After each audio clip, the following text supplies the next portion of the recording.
स्वागत है आप सभी का आज की हिंदी की कक्षा में। और आज का हमारा चर्चा का विषय रहेगा आपकी पुस्तक अंतरा भाग 2 से पंडित चंद्रधर शर्मा गुलेरी जी की रचना है सुमीरनी के मन के।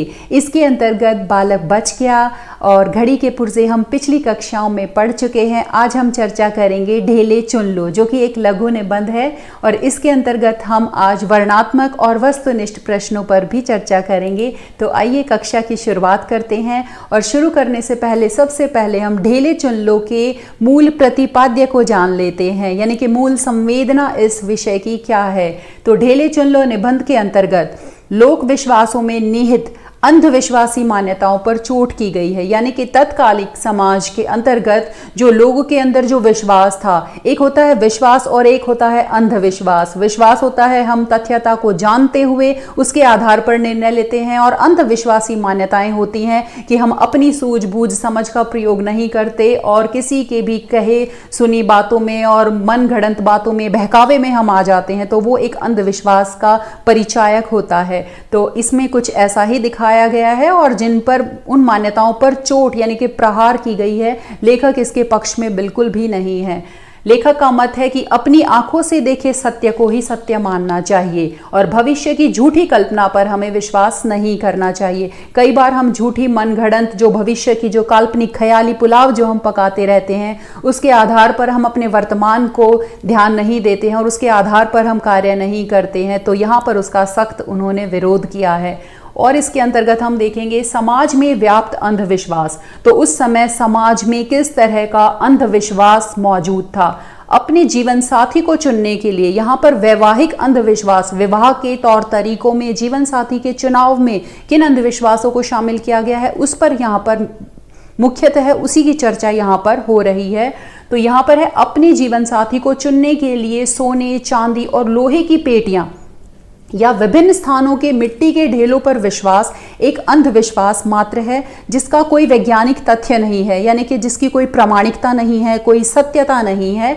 ऐसे अंधविश्वास समाज के लिए सहायक ना होकर घातक सिद्ध होते हैं, क्योंकि जीवन साथी का चुनाव एक जीवन भर एक महत्वपूर्ण निर्णय होता है। उसको भी अगर हम अंधविश्वास के आधार पर चुनाव कर लेते हैं तो ये समाज के लिए और व्यक्ति विशेष के लिए घातक सिद्ध होता है। वर्तमान पर विश्वास, जो कि लेखक ने कहा है कि लेखक यहाँ पर मोर, कबूतर, मोहर, पैसा, पहाड़, ये कुछ प्रतीकात्मक शब्द उन्होंने लिए हैं। इनके आधार पर, इनके उदाहरण देते हुए वो हमें बता रहे हैं, इस विचार को पुष्ट कर रहे हैं कि भविष्य की नींव कल्पना मात्र पर ना टिकाकर सत्य की मजबूत दीवार पर खड़ी करनी चाहिए, क्योंकि भविष्य जो है वो अनिश्चित होता है। वर्तमान में किए गए हमारे जो कार्य हैं, उन्हीं का परिणाम हमारा भविष्य के रूप में हमारे सामने आता है।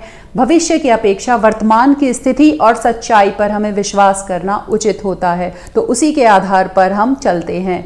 आइए पाठ की शुरुआत करते हैं। पाठ का शीर्षक है ढेले चुन लो।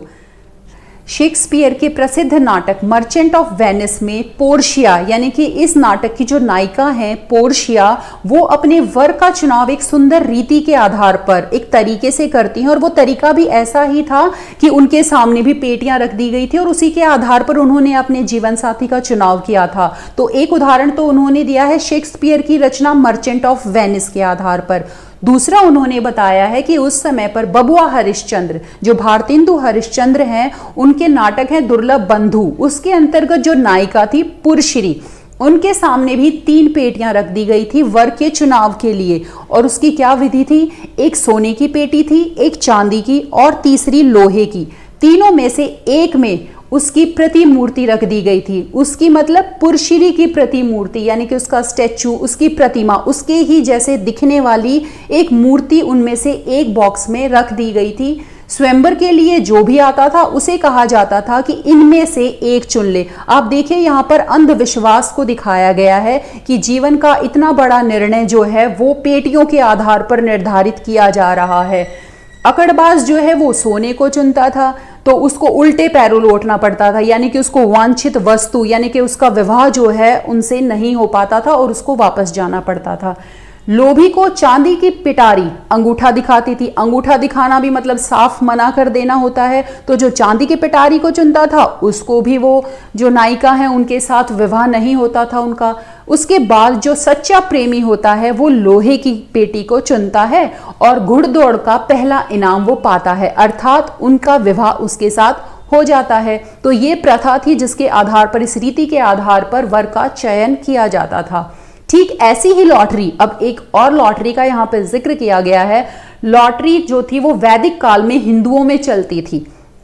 क्या लॉटरी थी? इसमें नर जो है वो पूछता था, यानी कि नर जो है, जो विवाह योग्य जो पुरुष है, वो नारी से यानी कि वधू से, उस स्त्री से, उस कन्या से प्रश्न पूछता था और नारी को बूझना पड़ता था, यानी कि उसके नर से पूछे गए जो प्रश्न हैं उनका जवाब जो है वो नारी को देना होता था। स्नातक विद्या पढ़कर, स्नातक मतलब होता है ग्रेजुएट होकर, जैसे 12वीं के पश्चात आप 3 साल का कोर्स करते हैं, तो स्नातक विद्या पढ़कर, नहा धोकर, माला पहनकर, सेज पर जोग होकर। सेज पर जोग होने का मतलब होता है कि आप शादी के लिए बिल्कुल तैयार हैं और उसके बाद वो बेटी के बाप के यहाँ पहुंच जाते थे। वहां उसे गौ भेंट करते, वो पिता को गौ यानी कि गाय भेंट करता, पीछे वह कन्या के सामने। उसके बाद क्या होता था कि जो कन्या होती थी उसके सामने कुछ मट्टी के ढेले रख देता था और वो जो उसे कहता कि उनमें से एक उठा ले। अब जो मट्टी के ढेले होते थे उनको कहां से लाया गया है इसकी जानकारी सिर्फ वर पक्ष को यानी कि उस लड़के को होती थी, कन्या को नहीं पता होता था कि वो कहां से आए हैं। कहीं पर 7, कहीं पर कम, कहीं पर ज्यादा वो ढेले रख दिए जाते थे।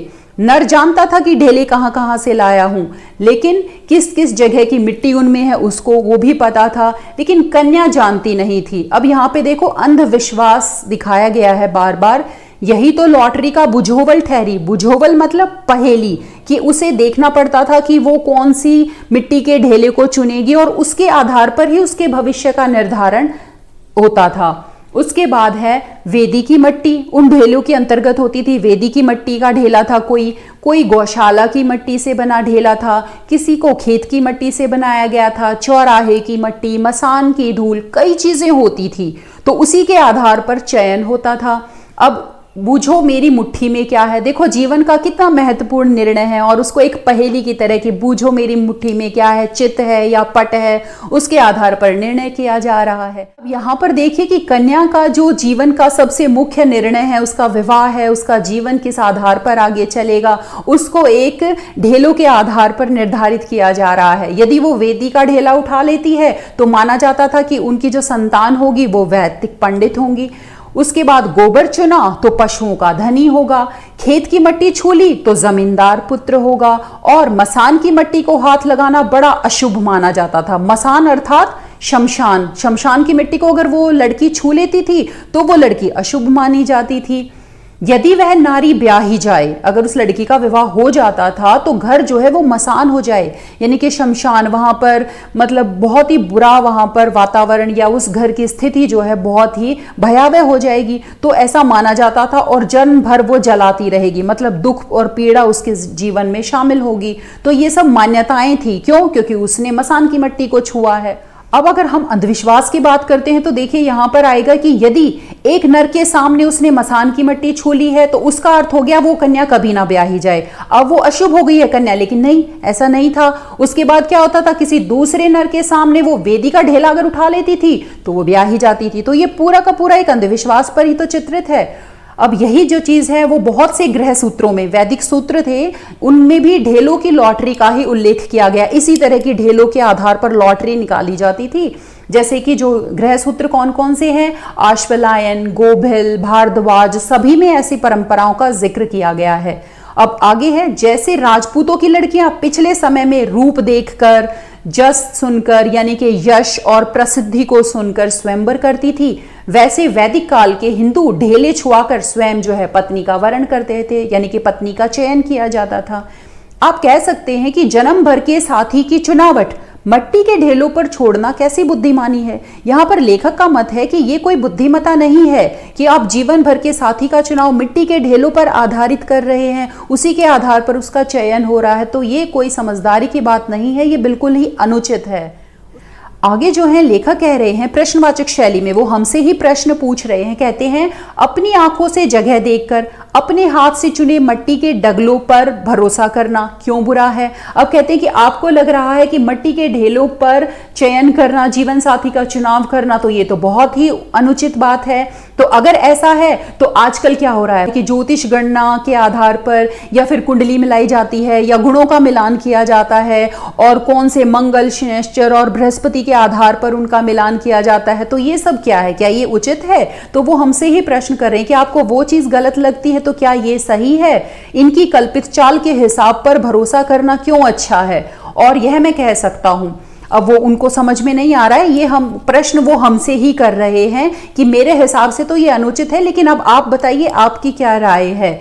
बकौल वात्स्यायन, अब बात करते हैं यहाँ पे। वात्स्यायन जो है एक ऋषि और एक बड़े दार्शनिक रहे हैं, उनके आधार पर वो कह रहे हैं आज का कबूतर अच्छा है। यहाँ पर वात्स्यायन जी ने भी यही कहा है कि वर्तमान के समय को हमें परखना चाहिए, उसकी महत्ता को समझना चाहिए। कई बार हम वर्तमान की महत्ता को नहीं समझते और भविष्य की काल्पनिक आधार पर, यहाँ पे जो कबूतर है वो वर्तमान का सूचक है और जो मोर है यानी कि सुंदर सुंदर जो भविष्य हमें दिखाई दे रहा है, और वो सारा काल्पनिकता के आधार पर है। कुछ हमें भरोसा नहीं है कि वो भविष्य जैसा दिख रहा है वैसा होगा कि नहीं होगा, क्योंकि भविष्य जो है वो अनिश्चित होता है। तो वात्स्यायन जी कह रहे हैं कि आज का कबूतर अच्छा है, यानी कि वर्तमान स्थिति में आप जिस तरह से निर्वाह कर रहे हैं, जैसा आपका जीवन यापन है, अपनी योग्यता को आप विकसित कीजिए, उसी के आधार पर आपका भविष्य निर्धारित हो जाएगा। अब आप हाथ पे हाथ धरे बैठे रहेंगे और सोचेंगे कि मेरा भविष्य तो बहुत ही सुंदर होने वाला है क्योंकि मुझे पता है, मैंने ज्योतिष गणना कर ली है या मुझे कहीं से पता चल गया है, तो ये सब कुछ बेमायने लगते हैं। आगे कहते हैं कि आज का पैसा अच्छा है कल के मोहर से। कई बार हम सोच लेते हैं कि हमारे पास जो पैसा है वो तो बहुत कम है और आगे आके हमें बहुत सारी स्वर्ण मुद्राएं मिलेंगी, बहुत सारी मोहरें मिलेंगी, उसके आधार पर हम हाथ पे हाथ धर के बैठ जाते हैं और अपने वर्तमान को, उसकी उपयोगिता को नहीं समझते हैं और वो समय जो है हमारे हाथों से रेत की तरह फिसल जाता है। और उससे होता क्या है कि हमारा भविष्य जो हम बहुत अच्छा सुधार सकते थे और उसमें हम बहुत कुछ हम कर सकते थे वो हम कर नहीं पाते हैं। क्यों? क्योंकि हमने प्रयास तो किए ही नहीं है। तो भविष्य जैसा हमारा वर्तमान का संघर्ष रहेगा उसी के आधार पर भविष्य का निर्धारण होता है। तो भविष्य हमने अपने आप ही खराब कर लिया है इस आधार पर। तो वो कहते हैं कि आंखों देखा ढेला ही अच्छा होना चाहिए, यानी कि वर्तमान समय में उसकी वर्तमान समय की वास्तविकता को ध्यान में रखते हुए हमें आगे बढ़ना चाहिए, तो हमारा भविष्य निश्चय ही बहुत अच्छा रहेगा। आगे वात्स्यायन जी कहते हैं कि आंखों देखा ढेला अच्छा ही होना चाहिए, लाखों कोस की तेज पिंड से, यानी कि वर्तमान में जो आपके पास है उसी पर आप विश्वास रखिए, भरोसा रखिए, उसी के आधार पर आप निर्णय लीजिए और आंखों देखी बातों को ही सत्य और प्रमाणिक मानिए। ऐसा नहीं है कि भविष्य की काल्पनिकता के आधार पर आप अपने जीवन का निर्धारण करें। इसी के आधार पर और बकौल कबीर, यानी कि कबीर जी के अनुसार भी कुछ ऐसा ही कहा गया है। क्या कहते हैं? कबीर की यहाँ पर एक साखी प्रस्तुत की गई है। पत्थर पूजे हरि मिले तो तू पूज पहाड़। इस साखी के अंतर्गत कबीर जी कहते हैं कि पत्थर के पूजने से अगर तुम्हें हरि मिल सकते हैं, अगर परमात्मा तुम्हें मिल सकते हैं, तो तुम बड़े से पहाड़ को क्यों नहीं पूजते, जिससे तुम्हें शीघ्रता से परमात्मा का आशीर्वाद तुम्हारे ऊपर हो जाए और वो तुम्हें साक्षात दर्शन दे दे या तुम्हारी सारी दुविधाओं को दूर कर दे। इससे तो चक्की भली, इससे तो तुम अगर पत्थर को ही पूज रहे हो तो पत्थर से बनी जो चक्की है उसको पीसो, उससे जो तुम्हें आटा मिलेगा, उसके बाद पीस खाए संसार, उससे जो है संसार का भरण पोषण होता है। यहाँ पर जो है कबीर जी जो है वो ढोंग, अंधविश्वास और मूर्ति पूजा का खंडन करते हुए अपने तथ्य को उन्होंने साबित किया है। तो यहाँ पर हमारा जो पाठ है वो समाप्त होता है। अब हम आगे बढ़ते हैं आपके प्रश्नोत्तर की तरफ। तो पाठ्य पुस्तक के अंतर्गत जो प्रश्नोत्तर शामिल किए गए हैं उन पर चर्चा कर लेते हैं। वैदिक काल में हिंदुओं में कैसी लॉटरी चलती थी, जिसका जिक्र लेखक ने किया है। यहाँ पे कौन कौन सी लॉटरियां थी जिनका जिक्र लेखक ने इस पाठ के अंतर्गत किया है। तो वैदिक काल में जीवन साथी का चुनाव करने के लिए हिंदुओं में मिट्टी के ढेलों की लॉटरी चलती थी, जो कि आपको बताया गया था। जो युवक होता था वो स्नातक विद्या पढ़कर, नहा धोकर, माला पहनकर, सेज पर जोग होकर कन्या के पिता के घर जाता था और गाय भेंट करता था और वहां पर कन्या के सामने कुछ ढेले रख दिए जाते थे। और ढेले कहाँ से लाए गए हैं वो सिर्फ युवक को पता होता था, कन्या को नहीं, कन्या जो है वेदी के आधार पर चुनती तो संतान वैदिक पंडित, गोबर चुनती है तो पशुओं का धनी, खेत की मिट्टी चुनी तो जमींदार संतान, मसान की मिट्टी को हाथ लगाना अशुभ माना जाता था। ऐसा नहीं कि उस कन्या का विवाह नहीं होगा, अन्य कोई युवक दोबारा आके उसके सामने वो अलग से कोई ढेला उठा लेती है तो उसका विवाह हो जाता था। तो ये मान्यता वहां पर लॉटरी जो है वो वैदिक काल में चलती थी। अगले प्रश्न की तरफ आते हैं। दुर्लभ बंधु की पेटियों की कथा लिखिए। यहाँ पर भारतेंदु हरिश्चंद्र की जो नाटक है दुर्लभ बंधु, उसके अंतर्गत पुरुषरी के सामने जो नायिका है उनके सामने 3 पेटियां रखी जाती थी, सोने, चांदी और लोहे की। तीनों में उसकी से एक में उसकी प्रतिमूर्ति होती थी, उसकी प्रतिमा होती थी और स्वयंवर के लिए आए व्यक्तियों को तीनों में से एक पेटी को चुनना होता था। अकड़बाज क्या पेटी चुनता था? सोने की पेटी चुनता था और उल्टे पैरों लौट जाता था। लोभी जो था वो चांदी की पेटी चुनता था और उसको भी अपना सा मुंह लेकर जाना पड़ता था। और सच्चा प्रेमी जो है वो लोहे की पेटी चुनता था और घुड़दौड़ का पहला इनाम उसे मिलता था। अगले प्रश्न पर आते हैं। जीवन साथी का चुनाव मिट्टी के ढेलों पर छोड़ने से कौन कौन से फल प्राप्त हुए थे? पहले प्रश्न में भी इसकी चर्चा की गई है, आप इसको ध्यान से पढ़ेंगे। प्रश्न 4 की तरफ आते हैं। मिट्टी के ढेलों के संदर्भ में कबीर की साखी की व्याख्या की है। पत्थर पूजे हरि मिले तो तू पूज पहाड़, इससे तो चक्की भली पीस खाए संसार। तो यहाँ पर अभी अभी हमने पाठ के अंत में इस साखी की व्याख्या प्रस्तुत की थी आपके सामने, इसको आप ध्यान से पढ़ लेंगे। इसके अंतर्गत कबीरदास जी ने धार्मिक ढोंग, आडंबर, अंधविश्वास, मूर्ति पूजा का विरोध करते हुए कहा है कि यदि पत्थर पूजने से भगवान मिलते तो पहाड़ को पूजना उपयोगी है, पत्थर पूजना व्यर्थ है। इन पत्थर की मूर्तियों से बनी चक्की ज्यादा उपयोगी है क्योंकि आटे से लोगों का भोजन मिलता है, संसार का पेट भरता है। ठीक इसी प्रकार मिट्टी के ढेलों के आधार पर जीवन साथी का चुनाव जो है वो एक अंधविश्वासी मान्यता है, उसका उन्होंने सख्त विरोध किया है। आगे चलते हैं। जन्म भर के साथी का चुनाव मिट्टी के ढेलों पर छोड़ना बुद्धिमानी नहीं है, इसलिए बेटी का शिक्षित होना अनिवार्य है। बेटी बचाओ बेटी पढ़ाओ के संदर्भ में विचार लिखिए। मिट्टी के ढेलों के आधार पर अब हमें काल्पनिकता के आधार पर, हमें अंधविश्वास के आधार पर अपनी बेटी को किसी दूसरे के घर में नहीं भेजना चाहिए, उसको अपने पैरों पर खड़ा रखना चाहिए। उसके लिए सबसे आवश्यक है कि उसको शिक्षित किया जाए। जीवन साथी का चुनाव जो है वो मिट्टी के ढेलों पर समझदारी नहीं है, बेटियों को शिक्षित होना अनिवार्य है। इससे क्या होगा? उनको अपने अधिकार कर्तव्यों के प्रति वो सजग होगी और अपने जीवन के महत्वपूर्ण निर्णयों को वो आत्मविश्वास और स्वावलंबन के साथ ले पाएंगी और भविष्य में किसी रूढ़िवादी मानसिकता से उनकी भेंट नहीं चढ़ेंगी और अपनी जीवन साथी का चुनाव उनकी योग्यता, पारिवारिक पृष्ठभूमि को ध्यान में रखते हुए समझदारी से कर पाएंगी। आगे बढ़ते हैं। निम्नलिखित का आशय स्पष्ट कीजिए। अपनी आंखों से जगह देखकर अपने हाथ से चुने हुए मिट्टी के डगलों पर भरोसा करना क्यों बुरा है और लाखों करोड़ों कोस दूर बैठे मिट्टी और आग के ढेलों यानी कि मंगल, शनिश्चर और बृहस्पति की कल्पित चाल के हिसाब से भरोसा करना क्यों अच्छा है? तो यहाँ पर जो लेखक हैं वो हमसे ही प्रश्नवाचक शैली में पूछ रहे हैं कि आप बताइए कि आपको अगर मिट्टी के डगलों से जीवन साथी का चुनाव अनुचित लगता है तो क्या लाखों करोड़ों कोस दूर जो मंगल, शनिश्चर, बृहस्पति की कल्पित चाल के आधार पर आप निर्णय लेते हैं, ज्योतिष गणना करते हैं, उनके गणों को मिलाते हैं, तो क्या वो सब कुछ उचित है? तो यहाँ पर लेखक ने कहा है कि वर्तमान के सत्य को नकारना नहीं चाहिए और भविष्य की कल्पना को सत्य मानकर हमें स्वीकारना नहीं चाहिए। आपका आखिरी प्रश्न है। आज का कबूतर अच्छा है कल के मोर से। कबूतर से तात्पर्य आपका क्या है? वास्तविकता। और कल के मोर से तात्पर्य है जो सुंदर आपको काल्पनिक जो भविष्य दिखाई दे रहा है उसको यहाँ पे बताया गया है प्रतीकात्मक शब्दों के माध्यम से। आज का पैसा अच्छा है कल की मोहर से, यानी कि आज का पैसा, आज की धन दौलत, आज की संपत्ति हमें कम लगती है और दूर जो रखी हुई चमक धमक है वो सिर्फ मात्र काल्पनिकता है, उसी के आधार पर हम अपने वर्तमान को खराब नहीं कर सकते हैं। आंखों ढेला अच्छा ही होना चाहिए लाखों को उसकी तेज पेंड से।